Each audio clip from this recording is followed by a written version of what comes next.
Welcome back to Technology Review. I'm your host, Mac Jackson Jr. You can find me on Facebook at facebook.com/Technology Review TV.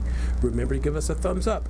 Or on Twitter, twitter.com/Mac Jackson Jr. Go to my website, macjacksonjr.com, for information on our show here, Technology Review.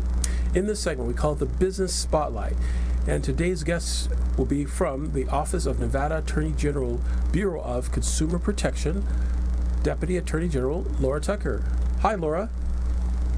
Hi, Mac. How are you today? Great. How are you doing? I'm doing great. Excellent, excellent. Thank you again for being on the show.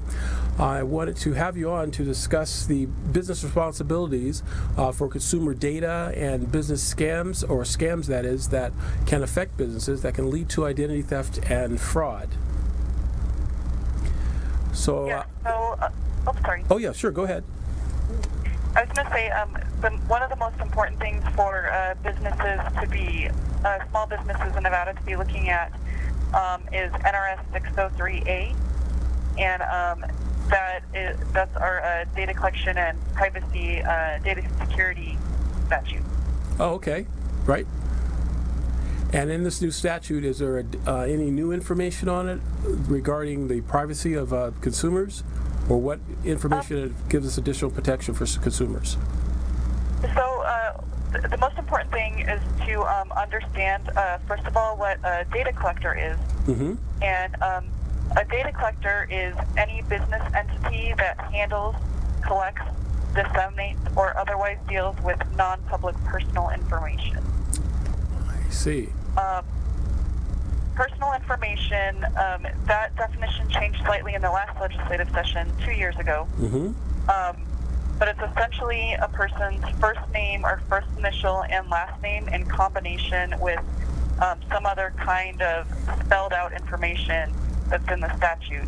And that includes stuff like a social security number, driver's license number, an ID card number, or perhaps even an online username that's in combination with a password or an access code or security question. So it's not just the person's first and last name, but it's some kind of combination with that. And so that's the type of data that the statute is looking to protect. Great. So this enhances the PII, the Personal Identifiable Information Statute? Yes. Okay, great. Great. So what are some of the responsibilities that businesses would have to comply with in order to protect customers' data? So if the business is a data collector, Mm-hmm. the big responsibility is that if the data collector is maintaining records that contain the personal information of a Nevada resident, Yes. that data collector must implement and maintain reasonable security measures to prevent unauthorized access, destruction, use, modification, or disclosure of personally identifying information. Yes.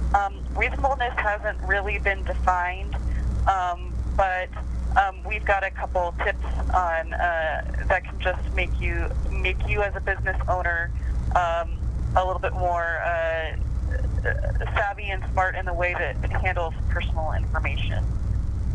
There's also an additional, if a business collects any payment card information Mm-hmm. in connection with the sale of services, it also must comply with the PCI standard, the Mm-hmm. Public Card Industry Data Security Standard. Yes. And the PCI standards can be found online at the PCI Security Standards website. That's very good. Very good.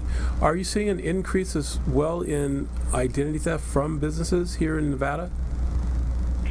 Yes, it's always pretty prevalent.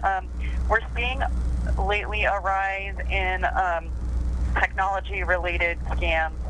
Those would be kind of more simple technology, such as getting a phone call. Probably a lot of people are familiar with the IRS scam phone call. Yes. There's a similar one that's a utility scam. I'm stationed up in Carson City, and a couple of the places I go to lunch at, they told me they've gotten a scam where someone will call up saying that they are from NV Energy, and you're late on your bill, and we're going to shut down your power in an hour or two unless you wire us money. Wow. That's a pretty common one. Interesting. And while it may seem, right now while we're just talking back and forth, it might seem like, oh, why would anyone fall for this? A lot of people do, because it can be, they catch you in the heat of the moment. You're, you're in the middle of your workday serving customers or clients, and you get this phone call and you don't really have time to think it through, and you think, oh my gosh, my power is going to be shut down. What am I going to do? And so you go make the payment. Yeah, it's true. And also, if they add social engineering to that phone call, meaning that they have part of the customer's data, like a verification of their address, maybe their last 4 digits of their phone, their social security number, if the scammers have that information, they can convince the consumer that they are legitimate. Yes, exactly. And we're even seeing issues where, if they will go on, social media profiles like Facebook or Twitter and get information that way, because people just don't always realize the type of information they put up there and how easy it is to view. And so sometimes that can even be used on these types of phone calls. Absolutely. Yes, definitely. Most definitely. Another issue we've seen a little bit more in the technological realm is just phishing, email phishing. So, you get an email that it looks like it's from a legitimate business, or it may even look like it's from your friend. I understand that with the WannaCry ransomware that was just coming out, that a lot of times it looked like it was spoofing emails, so it looked like it was coming from a friend's email. But if you hover over the person's name in your email program, it will actually show you what the address is. Right. And then you can kind of tell, like, this is not a legitimate email, but it's still very convincing because on first glance it appears like it's from someone that you know. So that's also another one to look out for. Absolutely. Do you think, or have you heard a lot here in Nevada with the WannaCry malware? Any calls? I haven't personally heard a lot about that one. Okay.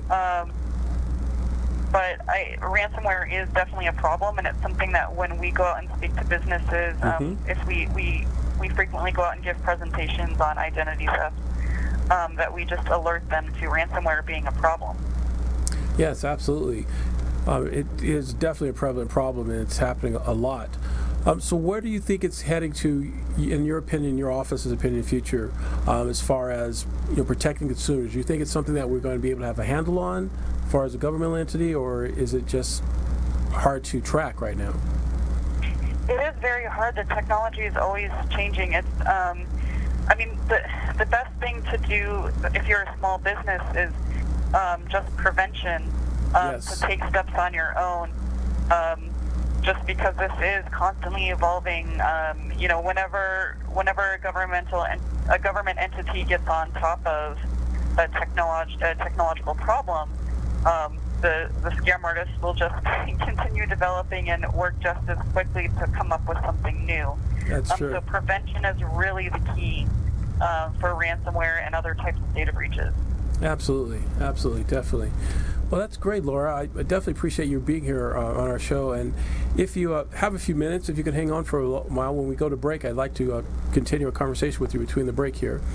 Great. So I want to thank Laura Tucker from the Nevada Attorney General's Office, Bureau of Consumer Protection, for talking to us today regarding businesses' responsibility, regarding cybersecurity, and also business scams that are out there. It is very, very prevalent, and the best defense we have for businesses is through education. And that's one of the things that we do here on Technology Review, is to present education to consumers and to businesses and what they can do to protect themselves from the fastest growing crimes of the 21st century, and that is identity theft and cybercrimes. You can find information by going to my website at macjacksonjr.com for upcoming webinars and workshops in your area as well. You also can find me on Facebook at facebook.com/Technology Review TV. You can go to my website again at macjacksonjr.com. You can find me on Twitter at twitter.com/MacJacksonJr. And send me your emails, any questions you may have. If you are concerned about any sort of scam or fraud involving your business, let us know. And if you need any additional help, we can also direct you to the Attorney General's office here in Nevada and also the Federal Trade Commission as well. We'll be right back with more from Technology Review after these important messages. Thank you.